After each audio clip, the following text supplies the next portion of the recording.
ठीक। अब हमारा लास्ट जो पॉइंट है वो हमारे एक भगत भाई की शंका है। अब हम थोड़ा ज्ञान आधार से भी बात करेंगे, परमपिता परमेश्वर के आशीर्वाद से, जिसके लिए परमात्मा ने हमारे को आज निमित्त बनाया है। तो जोधपुर से एक भगत जी हैं, उनकी एक शंका है, आप भी थोड़ा ध्यान से सुन लीजिए। परमात्मा उसके बाद उसका ज्ञान आधार से समाधान करवाएंगे, ध्यान से सुनिएगा। सत साहिब। हाँ, शंका का समाधान कीजिए। भगत जी, परमात्मा ने दास को 2019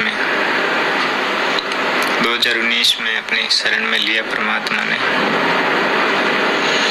भगत जी, उससे पहले दास दामाखेड़ा से वो नकली पंथ है, उससे दास उपदेशी था। परमात्मा ने रजा करके अपनी शरण में लिया। परमेश्वर ने बहुत ही अच्छा ज्ञान दिया है। परमात्मा ने नीर खीर का निवेरा करवाया है, परंतु दास के मन में एक शंका थी। जैसा कि परमेश्वर ने बताया है कि धर्मदास जी महाराज का पंथ 42 वंश, मतलब वंश है, वंश गादी 42 पीढ़ी तक चलेगी। परमेश्वर का ये वचन है धर्मदास को। आज वर्तमान में 13वीं या 14वीं धर्मदास जी की वंश परंपरा के गादीपति श्री प्रकाश मुनि और श्री उदित मुनि नाम गादी पर बैठे हैं। तो भगत जी, दास की ये शंका है कि आने वाले समय में सिर्फ परमेश्वर का एक ही पंथ रहेगा, सिर्फ परमेश्वर का ही नाम रहेगा। दास को पता है कि परमेश्वर के अलावा कोई साहिब कहने का अधिकारी नहीं है। तो परमेश्वर खुद कबीर जी ही साहिब होते हैं और कोई महाराज या साहिब कहने का अधिकारी नहीं है। पर परमेश्वर ने धर्मदास जी को वचन दिया था कि धर्मदास जी की वंश 42 तक चलेगा।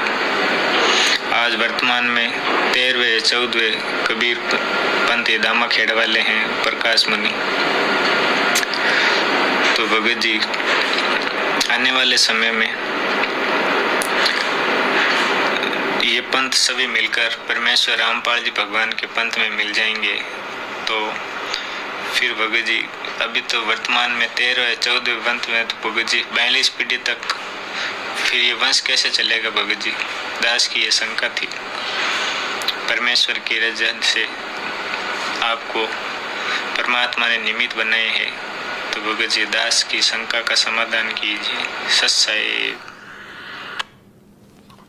सत्साई भाई और बहनों, हमारे भगत भाई की शंका है कि 650 साल पहले जब कबीर परमेश्वर जी आए थे, धर्मदास जी को अपनी शरण में लिया था और धर्मदास जी को परमात्मा ने 42 पीढ़ी तक उसका वंश चलेगा, ऐसा परमात्मा ने उनको आशीर्वाद दिया था। तो भगत जी की अब शंका ये है, भगत जी को टेंशन ये हो गई कि अगर परमात्मा ने धर्मदास जी को 42 पीढ़ी का आशीर्वाद दिया था, तो वर्तमान में तो धर्मदास जी की 13वीं या 14वीं पीढ़ी चल रही है। और जिस हिसाब से आज परमात्मा धरती पे आ चुके हैं संत रामपाल जी के रूप में, और आने वाले कुछ ही वर्षों में पूरी पृथ्वी पे परमेश्वर का साम्राज्य होगा, परमेश्वर का ही ज्ञान होगा, परमेश्वर का ही नाम होगा, एक ही पंथ होगा। तो धर्मदास जी की तो 15वीं पीढ़ी भी ढंग से मेहनताई नहीं कर पाएगी और समाप्त हो जाएगा उनका सारा सिस्टम। परमात्मा का ही राज चलेगा, परमात्मा का ही ज्ञान चलेगा। तो धर्मदास का जो पीढ़ी वालों का जो ज्ञान है, जो मेहनताई है, वो तो बंद हो जाएगी। जबकि परमात्मा ने तो 42 पीढ़ी तक के लिए बोल रखा है। तो फिर आगे की पीढ़ियां मेहनताई करेंगी या नहीं करेंगी, ये परमात्मा का वचन तो फेल नहीं हो रहा है, क्योंकि 42 पीढ़ी के लिए कहा था, जबकि अभी तो 13वीं या 14वीं पीढ़ी चल रही है। और कुछ ही दिनों में संत रामपाल जी भगवान पूरे विश्व में छा जाएंगे। ये दामाखेड़ा, रांजड़ी, प्रकाश मुनि, ये उदित मुनि, सबका नामो निशान ज्ञान आधार से मिट जाएगा। तो ये भगत जी को ये समझ में नहीं आ रहा। तो पुण्यात्माओं, वैसे तो सतगुरुदेव जी सत्संगों में बार बार कहते हैं कि पुण्यात्माओं, यदि सत्संग सुनते सुनते मन में कोई खरपतवार पैदा हो जाए, कोई शंका यदि तुम्हारे को घेर ले, तो टेंशन नहीं लेनी चाहिए। निसंशय होकर अपनी भक्ति करते रहो, परमात्मा से प्रार्थना करो, सत्संग सुनते रहो। सत्संग में ही कभी न कभी वो अंतर्यामी परमात्मा तुम्हारी शंका का समाधान जरूर करेगा। लेकिन अब हमारे भगत भाई बहनों को इतना धैर्य नहीं, इतना संतोष भी नहीं है, और वो टेंशन भी उनको इतनी ज़्यादा हो जाती है कि आगे वो सत्संग भी ध्यान से नहीं सुन पाते हैं, उस टेंशन के चलते कि कहीं गुरुजी के वचनों में कोई दोष पैदा ना हो जाए। इसके लिए परमात्मा ने ये 7 संगतियाँ रखवाई हैं। हम जैसे 2 कोटि के जीवों को परमात्मा ने ज्ञान आधार से भाई बहनों की शंका समाधान के लिए निमित्त बनाया है। तो वैसे तो ये कॉमन सेंस की बात है, कोई ऐसी बड़ी कोई शंका नहीं है। देखिए भगत जी, दास आपको गुरुजी का सत्संग भी सुनाएगा, लेकिन उससे पहले दास आपको मौखिक बता देता है। जैसे आज दिन में दास ने आपकी ये शंका सुनी, तो दास को तो साथ के साथ में ही सतगुरुदेव जी ने दया कर दी थी। दास को तो मालिक ने समझा दिया था कि बेटा इसका ये समाधान है, भाई को इस प्रकार से समझा। लेकिन दास ने सोचा कि हो सकता है मेरे शब्दों से आपको पूर्णतया संतुष्टि ना हो, इसके लिए परमात्मा का एक सत्संग भी मुझे मिल गया दिन में, वो भी दास आपको सुना देगा। यदि आपने गुरुदेव के सत्संग सुने हो, धर्मदास को 42 पीढ़ी का आशीर्वाद देने वाला, तो गुरुदेव ने ये नहीं कहा किसी भी सत्संग में, गुरुजी ने किसी भी सत्संग में ये नहीं कहा कि उस कबीर परमेश्वर ने धर्मदास को 42 पीढ़ी तक महंताई का आशीर्वाद दिया था, या 42 पीढ़ी तक गद्दी संभालने का आदेश दिया था, या 42 पीढ़ी तक ये गुरुवाई करने का आदेश दिया था। नहीं, परमात्मा ने 42 पीढ़ी तक उनको गद्दी संभालने का, महंताई करने का या गुरुवाई करने का आदेश नहीं दिया, आशीर्वाद नहीं दिया। परमात्मा ने यह कहा था कि धर्मदास मेरे आशीर्वाद से, क्योंकि जब धर्मदास को परमात्मा ने दिखा दिया था कि यह नारायण दास कौन है, सतगुरु रामपाल जी भगवान ने, जो उस समय कबीर जी के रूप में थे, जो उस समय कबीर नाम से थे, उन्होंने धर्मदास जी को अपनी तरफ से दिव्य दृष्टि देके और ये दिखा दिया था कि ये जो नारायण दास है ये तेरा बेटा नहीं है, तेरे बेटे की शक्ल में ये काल का एजेंट है, मृत्यु अंध नाम का काल का दूत है, ये तेरी भक्ति बर्बाद करने के लिए आया है। क्योंकि परमात्मा कहते हैं कि जिस घर में परमात्मा की कोई अच्छी आत्मा होती है, काल उस घर में वो आत्मा भक्ति ना कर ले, अपना भी 1-2 एजेंट वहां पे छोड़ देता है। तो जब धर्मदास जी को परमात्मा ने दिखाया कि ये तो काल का दूत है, उसके लंबे लंबे दांत, चौड़ा चौड़ा माथा और काला कलूटा चेहरा, तो धर्मदास की तो आंखें फटी की फटी रह गई। और फिर धर्मदास ने कहा, क्योंकि पुण्यात्मा उस समय ज्ञान तो था ही नहीं, मूल ज्ञान तो परमात्मा ने छुपा के रखना था, तो धर्मदास जी को फिर टेंशन हो गई कि परमात्मा फिर मेरा वंश कैसे चलेगा। गुरुजी ने कहा कि वो बढ़िया था, लालाजी था, कमजोर दिल का था। बोला भगवान अब ये काल का दूत पैदा हो गया तो मेरा वंश कैसे चलेगा। तो परमात्मा ने कहा कि तेरे घर में मैं एक अपनी अच्छी आत्मा भेजूंगा, उससे तेरा वंश जो है वो चलेगा। लेकिन वंश इसका भी चलेगा, लेकिन वो केवल 42 पीढ़ी तक रहेगा। मतलब सॉरी दास थोड़ा सा उल्टा बोल गया, दास माफी चाहता है। परमात्मा ने कहा था कि ऐसे काल के एजेंटों का वंश नहीं चलता है, ऐसे काल के दूतों का वंश धर्मदास नहीं चलता है। तो धर्मदास को टेंशन हो गई कि परमात्मा फिर मेरा वंश कैसे चलेगा। तो परमात्मा ने कहा कि मैं मेरी अच्छी आत्मा में तेरे घर में भेजूंगा। उस समय धर्मदास जी लगभग 80 साल की उम्र के हो रहे थे, तो टेंशन हो गई। तो बोला धर्मदास कोई टेंशन नहीं है, मेरे आशीर्वाद से तेरे घर में एक आत्मा आएगी। परमात्मा ने उसी समय उनको दिखा भी दिया था उनके आंगन में कि 9 महीने बाद में ये आत्मा तुम्हारे जो है वो घर में आएगी, और ये मुक्तामणि होगा, ये चूड़ामणि होगा। मुक्तामणि को हो चाहे चूड़ामणि को हो, थे खुद वो कबीर परमात्मा ही, लेकिन लीला करते हैं परमेश्वर। क्योंकि ये सत भक्ति मंत्र देने का अधिकारी पृथ्वी पर और कोई नहीं होता है उस कबीर परमेश्वर के अलावा। इसलिए मुक्तामणि कहो या चूड़ामणि कहो, उस रूप में स्वयं कबीर परमात्मा ही आए थे। तो कहा धर्मदास मेरी उस आत्मा के माध्यम से तेरी 42 पीढ़ी चलेंगी, यानी मैं तुझे 42 पीढ़ी तक के वंश का आशीर्वाद देता हूं। परमात्मा ने कहा था कि 42 पीढ़ी तक तेरा वंश चलेगा। ध्यान से सुनना भगत जी, परमात्मा ने यह कहा था कि 42 पीढ़ी तक धर्मदास मेरे आशीर्वाद से तेरा वंश चलेगा, वंश चलेगा। ये नहीं कहा कि 42 पीढ़ी तक तेरे वंश वाले गुरुवाई करेंगे, मेहनताई करेंगे, आश्रम खोल खोल के दुनिया को मूर्ख बनाएंगे। नहीं, गुरुवाई का आदेश नहीं दिया, मेहनताई का आदेश नहीं दिया परमात्मा ने 42 पीढ़ी का। परमात्मा ने यह कहा था कि 42 पीढ़ी तक तेरा वंश चलेगा, उसके बाद तेरा वंश समाप्त हो जाएगा धर्मदास। जैसे रावण का कुल वंश समाप्त हो गया था ना, ऐसे तो वंश तो धर्मदास का चलेगा 42 पीढ़ी तक। तो 42 पीढ़ी तक यानी जब तक इस पृथ्वी पे परमात्मा का ज्ञान रहेगा। मालिक ने क्या कहा कि हजारों साल ये परमात्मा का ज्ञान चलेगा।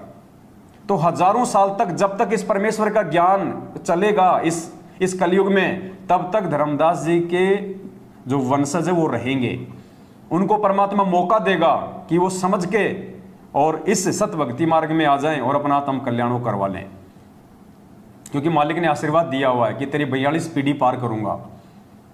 तो 42 पीढ़ी का समय जब तक गुरु जी का ज्ञान पृथ्वी पे चलेगा। अब जैसे आप कह रहे हो कि धर्मदास जी की 13वीं या 14वीं पीढ़ी चल रही है और टाइम बीत गया कितना, 650 साल का। 650 साल से धर्मदास जी की 13वीं या 14वीं पीढ़ी चलती आ रही है। तो 650 साल तक 13वीं या 14वीं पीढ़ी और 42 वंश का दिया आशीर्वाद, तो 15 पीढ़ी मान लेते हम। 650 साल तक चली धर्मदास की 15 पीढ़ी, अब आगे और 15 पीढ़ी, फिर 15, फिर 15, तो हजारों साल तक जो परमात्मा का ज्ञान चलेगा तब तक धर्मदास जी का वंश चलेगा। यानी परमात्मा धर्मदास के वंशजों को अपने उस आशीर्वाद के अनुसार जो धर्मदास जी से जो वायदा किया था परमात्मा ने कि तेरी 42 पीढ़ी को पार करूंगा, अगर वो पीढ़ी वाले धर्मदास जी के वंशज अगर सतगुरु रामपाल जी भगवान के द्वारा दी गई भक्ति को स्वीकार कर लेंगे तो उनका उद्धार हो जाएगा। परमात्मा की नाम की जो कलम है उनके वो चढ़ जाएगी। तो परमात्मा ने धर्मदास जी को केवल 42 पीढ़ी तक उसके वंश के चलने का आशीर्वाद दिया था। ये नहीं कहा था कि 42 पीढ़ी तक तेरे वंश वाले मेहनताई करेंगे, ये गुरुवाई करेंगे। गुरुवाई तो केवल बस ये लास्ट हो गई, समझ लो। ये जो उदित नारायण है या ये उदित मुनि है, कौन है, बस इसके बाद तो अब संत रामपाल जी भगवान ही आएंगे। अब तो इन्हीं का चलेगा सारा सब कुछ जो भी चलेगा। तो अब आप सतगुरुदेव जी के मुख कमल से भी 10 मिनट का सत्संग है, ध्यान से सभी भाई बहन सुनिए और इन चीजों को पुण्यात्माओं समझने का प्रयास करें, क्योंकि परमात्मा कहते हैं कि करम भरम भारी लगे संसा सूल बबूल, डाली पानो डोलते परसत ना ही मूल। अगर मन में कोई शंका रहेगी जरा सी भी तो हम भक्ति नहीं कर पाएंगे, इसलिए शंका का सत्यानाश होना अति आवश्यक है। तो अभी दास आपको गुरुजी का सत्संग सुनाएगा और वो सत्संग आपको अच्छे से वो क्लियर कर देगा, आपके समझ में आ जाएगा कि परमात्मा ने धर्मदास जी को 42 पीढ़ी का आशीर्वाद केवल उसके वंश चलने का दिया था या 42 पीढ़ी तक उसके वंश को मेहनताई करने का आदेश दिया था। क्योंकि काल तो छठी पीढ़ी में घुस गया था, धर्मदास जी की मेहनताई तो छठी पीढ़ी में समाप्त हो गई थी, क्योंकि छठवीं पीढ़ी तक ही ये 5 मंत्र थे। छठी पीढ़ी के बाद तो जो टकसारी पंथ बताया परमात्मा ने, उसमें तो काल के दूत आ गए थे। उन्होंने उस पंथ वालों को भ्रमित कर दिया था कि तुम बात करते हो तुम सतलोक भेजने की और नाम दे रहे हो तुम ये काल के, ब्रह्मा विष्णु महेश के। तो उन्होंने उन मंत्रों को चेंज कर दिया था। तो मेहनताई कहो चाहे गुरुवाई कहो, ये तो छठी पीढ़ी में ही समाप्त हो चुकी थी। आज ये 13वीं 14वीं पीढ़ी आ रही है ना, ये तो खाली ये तो डलेड हो रही है, कोई मतलब नहीं है, कोई मंत्र नहीं है इनके पास में, सब फर्जीवाड़ा है। छठी पीढ़ी तक ही था जो भी कुछ था, उसके बाद तो काल प्रवेश कर गया था। तो अब आप पूज्य गुरुदेव जी के मुख कमल से आप सुनेंगे तो आपके और अच्छे से समझ में आएगा।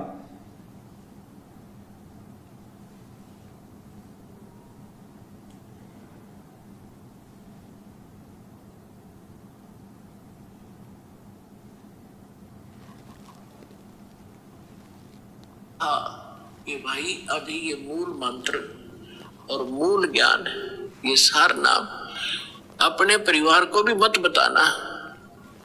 अब धर्मदास जी को चिंता बनी,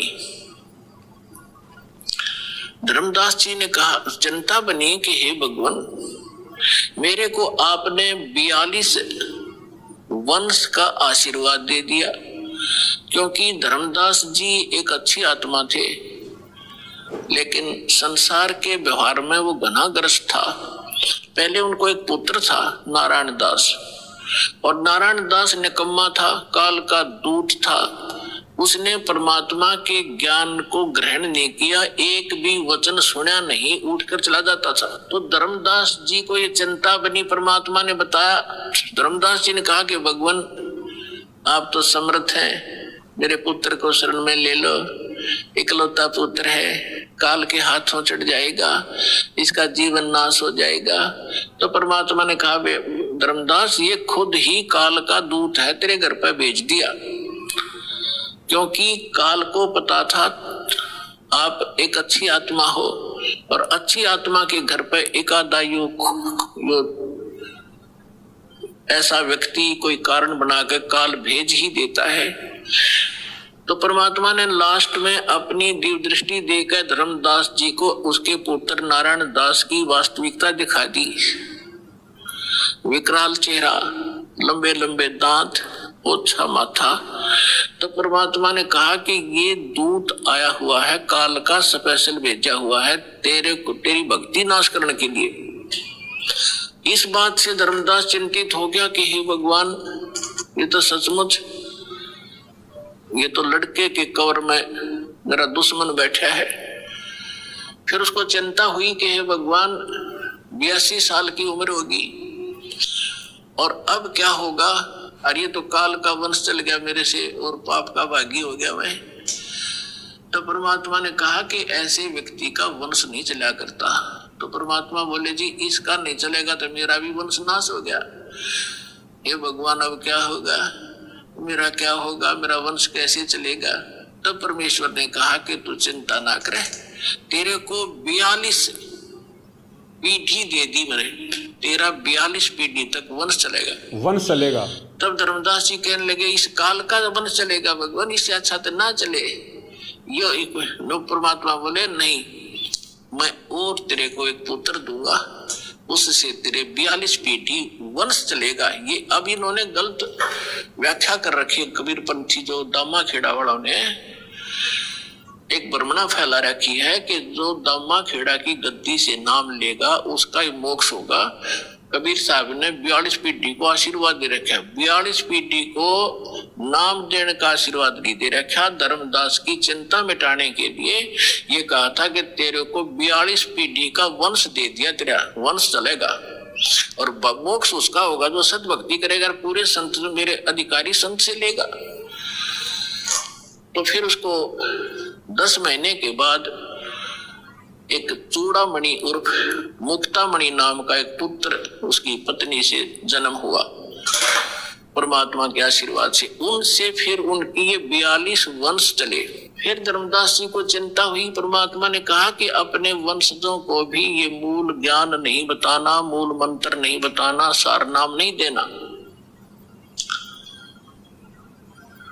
अब धर्मदास जी ने फिर कलेजा पकड़ लिया और बैठ गया चिंता करके। परमात्मा बोले क्या बात होगी भक्त? कहने लगे क्या बताऊं गुरु जी, क्या बताऊं भगवान, आपने तो ऐसी प्रतिज्ञा करा दी कि मेरे वंशजों को भी नाम नहीं देना, सार नाम नहीं देना, सार नाम बिन मुक्त नहीं हो सकते, सतनाम भी नहीं बताना। आप कह रहे हो कि पहला मंत्र देना, इनका मुक्ति क्यों करोगी भगवान? तब परमात्मा, लाला जी था वो सेठ, धर्मदास जी बनिए के घर जन्म था उसका, वैश्य था। अब टोटे नफे को गणासी घर समझा था वो, तो उसको चिंता बन गई है, भगवान वंश तो दे दिया आपने, इनका ये पार क्यों करोगे? तब परमात्मा ने कहा कि तू चिंता ना करे। जब कलियुग के अंदर आगे चल के धर्मदास में एक भक्ति समय आवेगा और उस समय सभी पार होंगे और मैं फिर आऊंगा और तेरे वंशजों को जो मंत्र दे दिया और ये मेरी वाणी पढ़ते रहेंगे ज्ञान यज्ञ, इससे भी मानव शरीर प्राप्त हो जाते हैं, लेकिन मोक्ष नहीं होगा। तो आप ये प्रथम मंत्र अपने वंशजों को, तेरे वंशजों को प्रथम मंत्र देंगे और ये वाणी मेरी वाणी का पाठ करते रहेंगे, इससे इनको मानव शरीर प्राप्त होते रहेंगे। तब धर्मदास जी ने कहा जी फिर मानव शरीर का क्या बनेगा? जब सार नाम नहीं मिला, सतनाम नहीं मिला तो ज्ञान से परिचित हो चुका था वो। तब परमात्मा ने कहा कि आगे चल के जब ये भक्ति युग शुरू होगा तब मैं फिर आऊंगा, आज आगे, और फिर तो सारी सृष्टि को पार करूंगा, तेरे बच्चे भी पार होंगे, तेरे वंशज भी पार होंगे। अब क्या बता रहे परमात्मा कि धर्मदास एक बार मेरा और इस काल का यहाँ की। अब पुण्यात्माओं थोड़ा ध्यान से सुनना आगे का वीडियो। भाई की शंका का तो समाधान हो ही गया है। गुरुजी कह रहे हैं कि धर्मदास जी की 42 पीढ़ी को जो आशीर्वाद दिया था वो नाम देने के लिए नहीं दिया था, केवल वंश चलेगा, वो मरेंगे नहीं। 42 पीढ़ी तक तेरे पोता पोती पड़पोती दड़पोती सड़पोती नड़नोती वो होते रहेंगे। 42 पीढ़ी तक तेरा वंश चलेगा, उसके बाद तेरा वंश समाप्त हो जाएगा। तो 42 पीढ़ी तक उसके वंश के चलने का आशीर्वाद दिया था। ये नहीं कहा था कि 42 पीढ़ी तक लोग नाम देंगे। नाम वाले तो सब फैले हैं इनके।